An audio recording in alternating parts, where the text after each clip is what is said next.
سیدنا ابو ہریرہ رضی اللہ تعالیٰ عنہ سے روایت ہے، نبی کریم صلی اللہ علیہ وآلہ وسلم نے فرمایا، رات کے اندھیرے کی طرح پے در پے آنے والے فتنوں سے پہلے پہلے نیک عمل کر لو۔ ایک ایسا وقت آنے والا ہے کہ ایک آدمی صبح کے وقت مومن ہوگا لیکن شام کو کافر ہو چکا ہوگا، یا وہ شام کے وقت تو مومن ہوگا لیکن صبح کو کافر ہو چکا ہوگا۔ وہ اپنے دین کو دنیا کے معمولی مال کے عوض بیچ ڈالے گا۔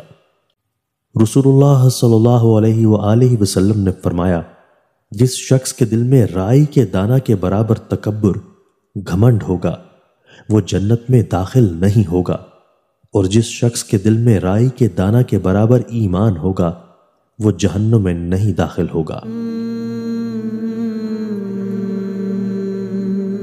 دوستو، اللہ تعالی ہمیں ان احادیث مبارکہ پر عمل کرنے اور اپنی زندگیوں کو سنوارنے کی توفیق عطا فرمائے۔